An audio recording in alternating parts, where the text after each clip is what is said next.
Nah ini bisa diceritakan sedikit nih Pak, kalau kunjungan ke museum itu hari apa mungkin bukanya gitu loh. Jadi Museum Brawijaya sebenarnya tiap hari buka, ya. Tiap hari buka. Sepanjang tahun buka kecuali pas Hari Raya Idul Fitri. Nah itu ya pas itu.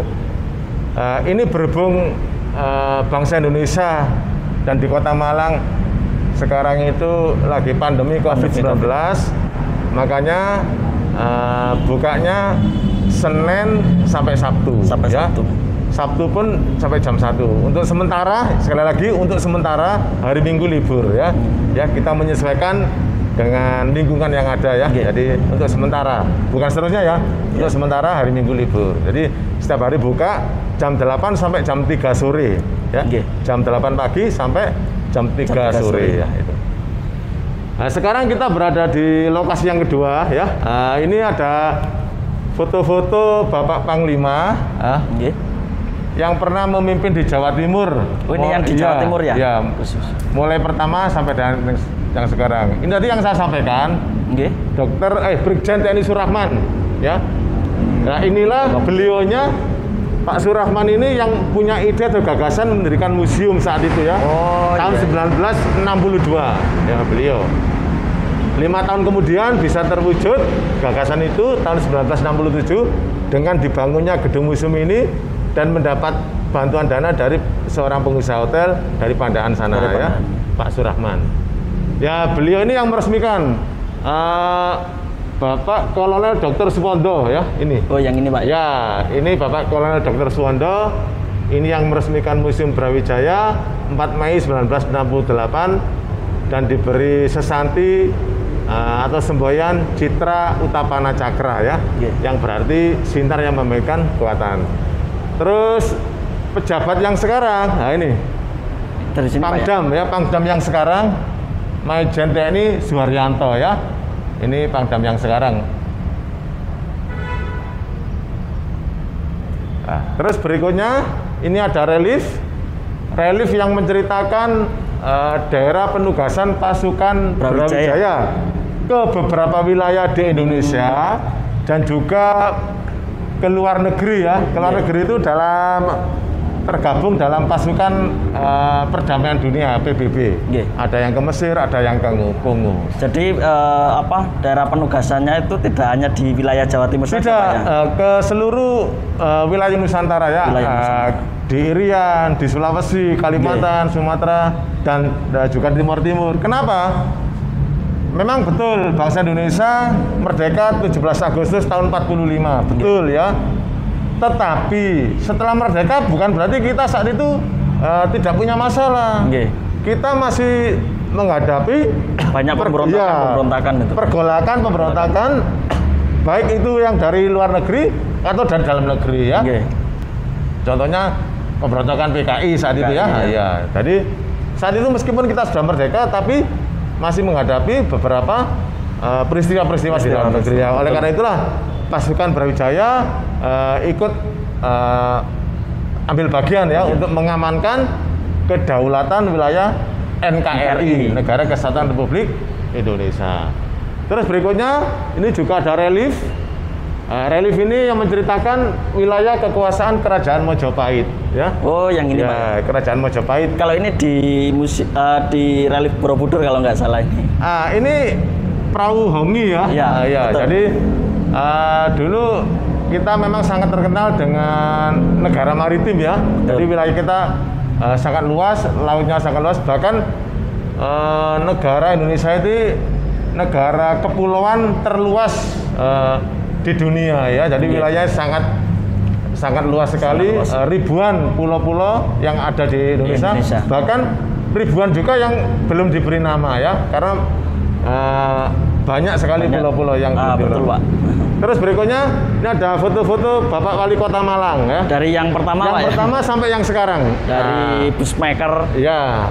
Kenapa ini kok orang Belanda jadi Wali Kota Malang? Karena dulu Kota Malang kan juga pernah diduduki ya, dijajah oleh Belanda. Jadi pusat pemerintahan dikendalikan oleh orang Belanda. Masih ke Gemente Pak ya? Iya. Sampai yang sekarang Bapak Wali Kota yang sekarang Bapak Sutiaji ya. Iya.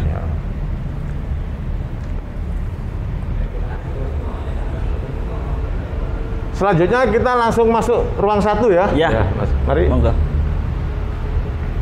Nah, ini sebelum masuk ini ada apa istilahnya logo atau apa? Nah, ini lambang-lambang Kodam lambang Kodam ya. Di wilayah NKRI, Pak. Ya, ini lambang-lambang Kodam seluruh Indonesia sebelum divalidasi. Sebelum divalidasi. Ya, divalidasi. Ada 17 Kodam, terus kemudian divalidasi April 85, 12 Kodam. Sekarang ada 15 Kodam yang terbaru. Ini yang terbaru. Sebelah sini. Terbaru di sini. Ya.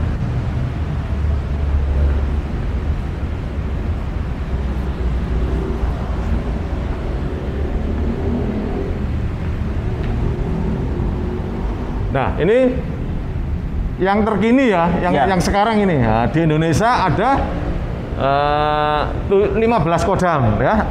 Mulai dari Iskandar Muda sampai Kasuari ya. Sampai ke daerah Irian. Iya, ini ada 15 Kodam.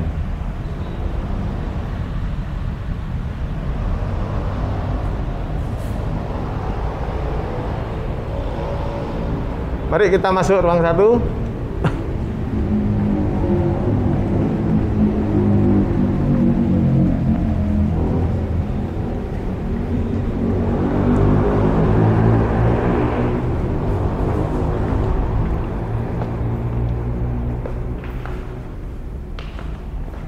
Nah, ini ada mobil ini, Pak.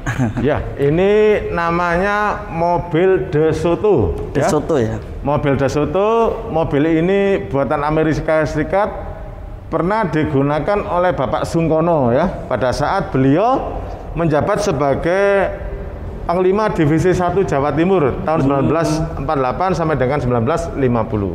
Jadi mobil ini masih asli. Nah, mobil dinas jabatan. Dinas jabatan ya. Ini, Pak ya. Mobil.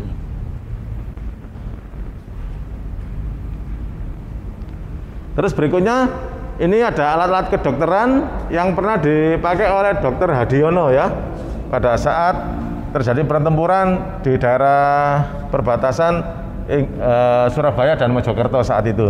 Beliau gugur di sana. Bahkan Dr. Hadiono ini sempat kehabisan perban atau pembalut ya. Akhirnya digunakanlah pohon pisang seperti ini yang sudah dikeringkan ya. Pohon pisang yang sudah dikeringkan seperti itu ya, untuk membalut pejuang yang terluka saat itu. Jadi ada dokter untuk perang itu ya? Memang ada dokter. Kalau sekarang PMI itu ya, dokter. PMI. Berikutnya ini ada burung merpati pos.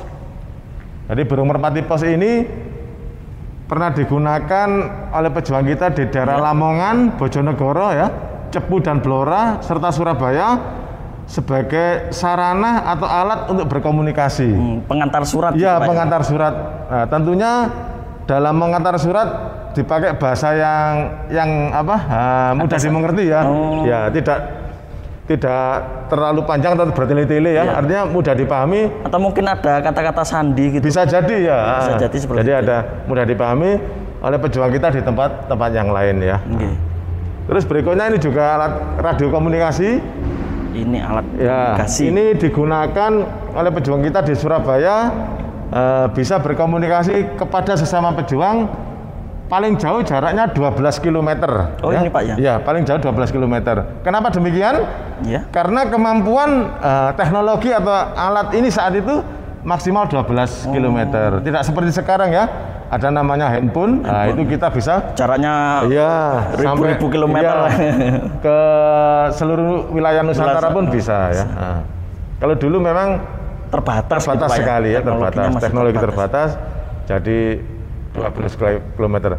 Caranya itu ada pejuang yang duduk sambil ini diputar. Oh gitu ya. cara apa? Operasional ya. Bisa pakai kaki atau bisa pakai tangan. Masih gitu. Ya.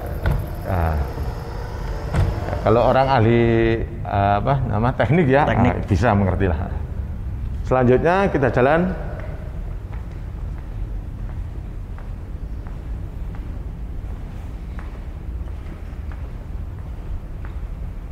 Di lemari depan itu ada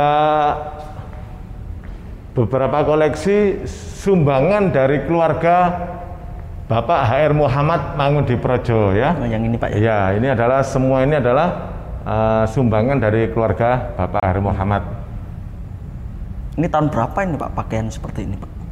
Kalau ini duplikatnya aja ya. Oh, duplikatnya aja. Karena masih menggunakan apa ya istilahnya katana mungkin ya? Iya, pedang katana. Pedang katana. Kalau ada yang bilang pedang samurai ya. Samurai. Ya, katana. Kalau di depan kita ini beberapa senjata rampasan perang semuanya ya. Ini rampasan. Jadi bukan milik bangsa Indonesia, milik penjajah yang berhasil direbut oleh pejuang kita. Okay. Dan ini banyak sekali memakan korban jiwa pejuang kita yang gugur ya.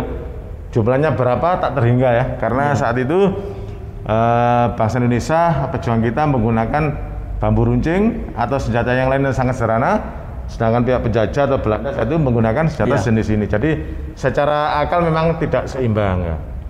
Kalau gambarannya itu seperti itu Pak ya? Ya, gambarannya ada yang pakai keris, itu ya, pakai keris, pakai bambu runcing.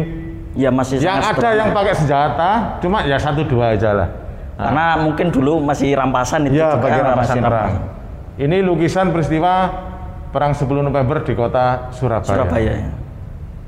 Berikutnya. Inilah senjata asli bangsa Indonesia ya, namanya mortir. Asli? Ya, asli bikinan bangsa Indonesia sendiri, terbuat dari potongan-potongan tiang listrik dan tiang telepon. Jadi namanya mortir. Ini dibuat di pabrik merican Kota Kediri pada saat perang kemerdekaan saat itu ya. Setelah itu senjata atau pabriknya sudah tidak produksi lagi ya. Jadi kita belum mempunyai pabrik senjata. Kalau sekarang ada namanya Pindad ya, di Kota Turen, saat itu belum ada. Jadi masih sangat sederhana sekali. Sampai menggunakan tiang listrik lah ya. Tiang telepon ya, darurat. Sama dengan yang tadi, ini semuanya juga hasil rampasan perang. Ada pistol, ada granat, ada ranjau darat ya. Terus berikutnya itu ada lukisan yang ceritakan peristiwa terbunuhnya Jenderal Malabi ya di kota Surabaya. Iya.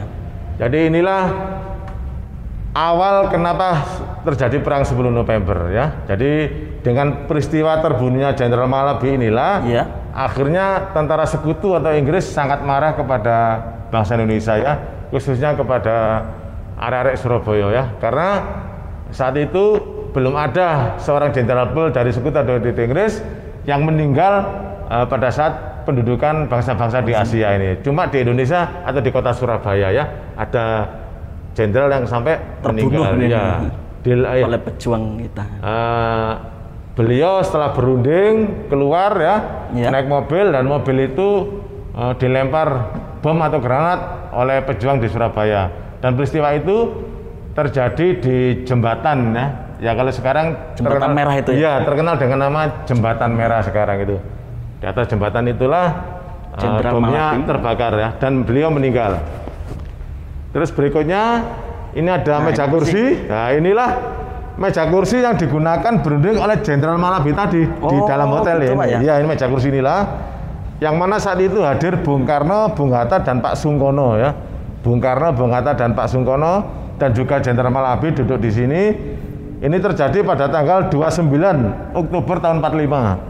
Jadi sebelum meletus perang 10 November sebenarnya sudah diadakan perundingan terlebih dahulu, tapi tidak menemui kata sepakat. Akhirnya terjadilah peristiwa yang sangat besar peperangan, yaitu tanggal 10 November di kota Surabaya. Kalau di atas itu lukisan yang menceritakan pemulangan tentara Jepang dari kota Malang. Karena pada tanggal 6 dan 9 Agustus itu dibom atom kota Hiroshima dan kota Nagasaki di negara Jepang sana oleh sekutu ya. Dengan dibom kedua kota itu akhirnya Jepang menyerah tanpa syarat kepada sekutu. Termasuk Jepang yang ada di luar negeri, di Indonesia, di Malang menyerah tanpa syarat dan senjatanya dilucuti. Pada saat terjadi kekosongan kekuasaan di Indonesia itulah akhirnya bangsa Indonesia memproklamasikan diri tanggal 17 Agustus tahun 45. Jadi kemerdekaan bangsa Indonesia adalah bukan pemberian Jepang ya, bukan pemberian Belanda. Meskipun Jepang saat itu punya janji mau memberi kemerdekaan kepada Indonesia, tapi bukan, karena Jepang sudah kalah dengan sekutu dan di Indonesia terjadi kekosongan kekuasaan. Nah, pada saat itulah bangsa Indonesia memproklamasikan diri ya, berarti atas hasil perjuangan bangsa Indonesia sendiri. Ya. Berikutnya ini ada mata uang Jepang yang sempat beredar di Indonesia ya. Mata itu, Pak, ya. Iya. Ada beberapa wilayah memang yang menjadi pendudukan negara Jepang dan menggunakan mata uang Jepang sebagai alat penukaran yang sah. Meskipun hanya beberapa saat waktu itu menjajah atau menduduki bangsa Indonesia, tapi sudah membawa uang-uang Jepang ini, Pak, ya. Itulah ya, ke Jepang yang sangat cerdik saat itu ya. Iya, termasuk ini senjata tentara Jepang, yaitu pedang samurai atau pedang katana. Dirampas itu ya. Iya, pedang samurai atau pedang katana ini adalah senjata prajurit perang tentara Jepang saat itu. Berikutnya ada tempat tidur. Ini tempat tidur yang pernah digunakan oleh Panglima Besar Jenderal Sudirman di Desa Bajulan, Kecamatan Loceret, Kabupaten Nganjuk. Jadi Pak Dirman pernah istirahat di sini, Pak, atau menggunakan dipan ya, dipan atau amben ya. Ini adalah milik masyarakat yang dengan sukarela digunakan oleh Jenderal Sudirman ya. Setelah sekian tahun, benda ini menjadi benda yang bersejarah dan dihibahkan ke Museum Brawijaya ya. Ini rute perjalanan Pak Dirman dari kota Jogja ke Jawa Timur, kembali ke kota Jogja lagi dengan jarak kurang lebih 1009 km. Lumayan jauh itu ya. kalau luar biasa ya. Luar biasa. Meskipun beliau saat itu sedang sakit, tetap memimpin Kerang Gerilya ya. Bahkan dengan ditandu saat itu ya. Iya, betul. Selanjutnya kita geser ke ruang 2 ya. Ya.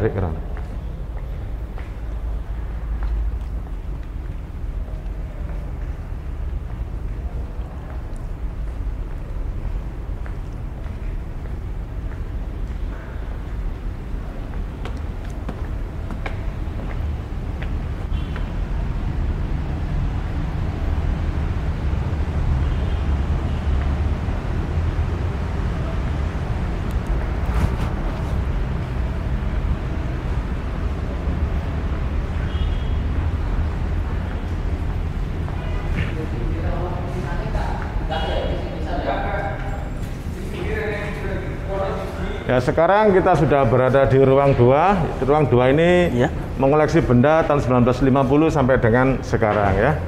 Jadi sebagaimana kita lihat di sini ada senjata rampasan ya, atau meriam yang dulu pernah digunakan pertempuran oleh GBK Fretilin di Timur Timur, atau kalau sekarang namanya Timor Leste ya, 1975-1976. Karena saat itu tahun 1975 Timur Timur ingin memisahkan diri dari NKRI ya, tapi tidak berhasil ya, tidak berhasil.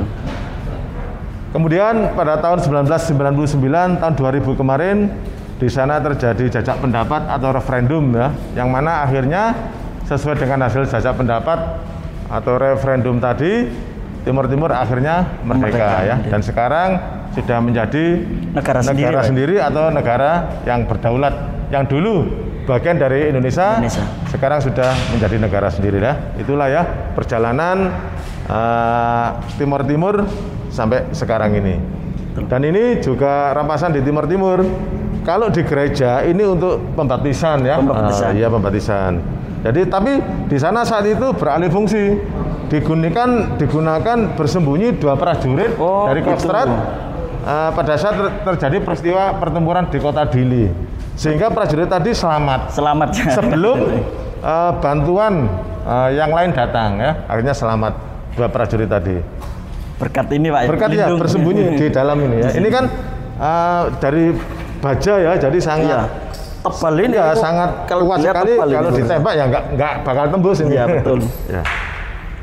Berikutnya ini ada foto-foto Malang Tempo dulu ya. Ada foto-foto Malang Tempo dulu. Koleksinya. Kota Malang dari dulu memang banyak sekali bangunan-bangunan arsitek Belanda, bahkan sampai sekarang ya. Betul. Bahkan sampai sekarang, dan bangunan itu kokoh sampai sekarang.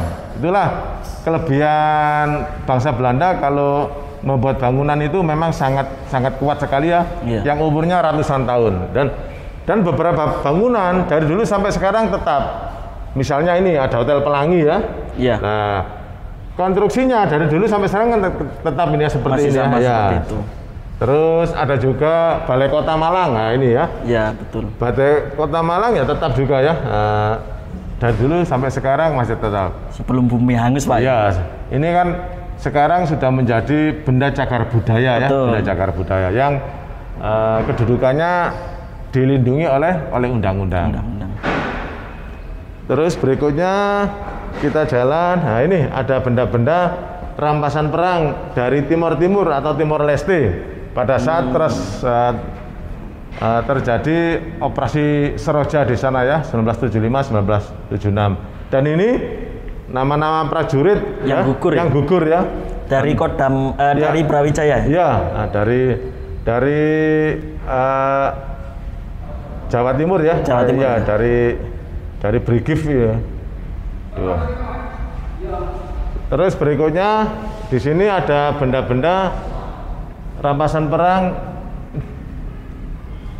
dari operasi Trisula Blitar Selatan. Oh, ini. Ya, karena di sana saat itu tahun 1968 terjadi peristiwa yang mana saat itu banyak sekali masyarakat atau penduduk yang terpengaruh dengan PKI ya. Sebelum peristiwa itu meletus, akhirnya berhasil ditumpas ya oleh aparat kita dengan nama Operasi Trisula. Sisa-sisa PKI Blitar Selatan. Dan ini benda-benda yang didapat batu. Yang unik ini batunya ini, Pak. Batu ini pernah digunakan untuk memukul tokoh PKI. Namanya Bapak Ulan Hutapea ini. Nah, Bapak Ulan Hutapea, inilah Bapak ini meninggal dipukul dengan batu yang tadi itu oleh Pak Slamet. Nah, ini yang memukul ya. Oh, ini Pak Slamet. Ya, Pak Slamet yang memukul atau membunuh ya Bapak Ulan Hutapea. Ada tokohnya selain Bapak Ulan Hutapea, ada Bapak Rewang. Ini adalah tokoh-tokoh PKI di Blitar Selatan ya. Dan masih banyak tokoh-tokoh yang lain ya, yang berhasil ditangkap. Inilah tempat-tempat persembunyian ya, seperti di bukit-bukit. Ini kalau masuk dalamnya seperti gua gitu ya. Memang kelihatannya kecil, cuma 1-2 orang badan aja yang masuk. Tapi kalau masih terus, ya di dalamnya banyak orang ini, banyak persembunyian. Ada ruangan gitu. Iya. Inilah yang digunakan sebagai tempat persembunyian orang-orang PKI di Blitar Selatan ya. Namanya Ruba, ruang bawah tanah ya. Ya, ruang bawah tanah. Berikutnya ini ada mesin komputer tempo dulu. Jadi inilah mesin komputer tempo dulu seperti yang pernah digunakan oleh Jabatan Keuangan Kodam 8 Brawijaya saat itu ya. Kalau sekarang sudah canggih, ada namanya laptop. Iya, tapi dulu belum ada. Jadi yang digunakan alat ini, Pak ya. Alat ini dan masih sangat sederhana sekali ya. Bahkan fungsi-fungsinya pun ya cuma sangat sederhana sekali fungsi-fungsinya. Dan ini masih satu rangkaian ya, satu rangkaian alat itu, Pak. Ya, komputer tempo dulu. Dan fungsinya aja yang beda ya. Kalau ini ada fungsinya sendiri ya. Yang di atas itu alat musik pemberian Belanda ya. Bukan untuk ini, Pak, istilahnya untuk apa ya? Kalau Jawa itu butalan perang itu kan ada gendrang atau apa itu. Apa mungkin seperti itu, Pak? Nah, kalau ini kebetulan saat itu digunakan untuk upacara militer Belanda. Oh, gitu. Atau kalau ada orang Belanda meninggal ya. Jadi diiringi dengan musik.